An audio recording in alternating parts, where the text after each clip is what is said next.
What's up, guys? Here we are, my favorite day of the split, leg day. Before we get into specifics, something I just wanted to relay to you guys.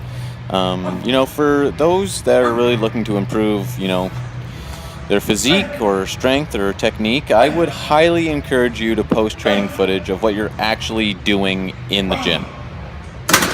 And post the movements you shy away from because you're not good at them, rather than showing only your best sets on movements that you're strong at or comfortable in. Post your typical rep range, execution, technique, tempo, all that, rather than just one set to impress people and get likes if the rest of your training doesn't reflect that one set.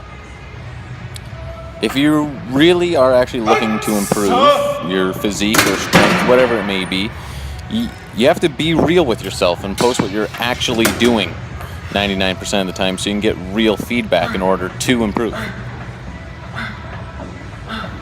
And I think social media can be a great tool to use in order to get critiques and improve from it if you allow for that. But anyways, so this is my last set of leg press. Do 4 working sets, all at 10 reps. I recently added bands to this movement as well. And here's a simple leg training cue that might help some people.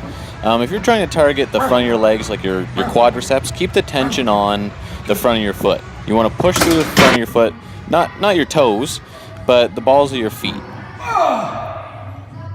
And that would apply to compound movements like hack squat, leg press, lunges, all that. Now here, if you're trying to target the back of your legs, like your hamstrings and your glutes, you want to keep the tension on the back of your foot, like your heel.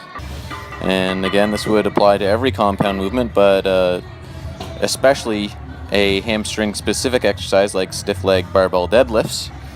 This was my last set. I do 5 working sets. I usually do 3 or 4 warm-ups. And anyone that knows me knows I'm a big proponent of consciousness while training, deliberate action. So a key to hamstring development is you want to be working as hard as you can on knee flexion and hip extension. Now, when it comes to a stiff leg barbell deadlift, there is no knee flexion, but you really want to be focusing in on extending at the hip.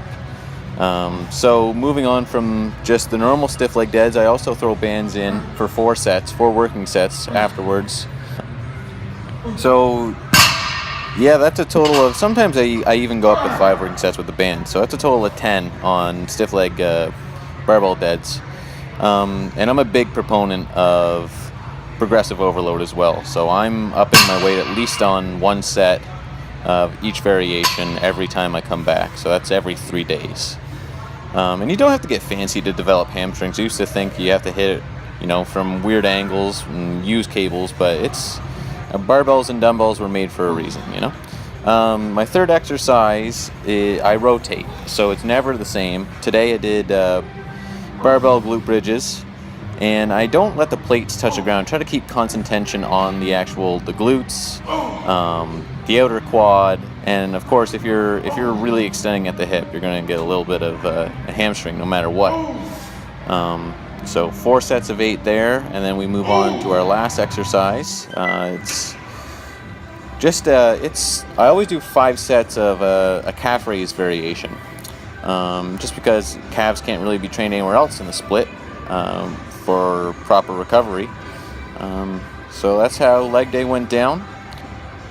And then after training was done, I went in the change room and wanted to check up on things, see how it was looking. No shame in the game. And so here's a sneak peek. I'm 8 weeks and 1 day out now.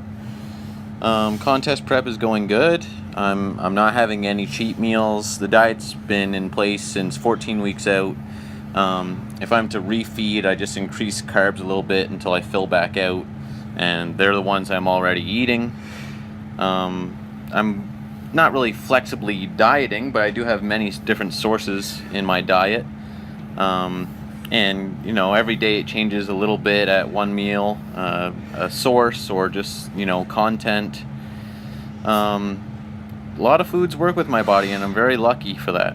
So anyways, that's Batsman out.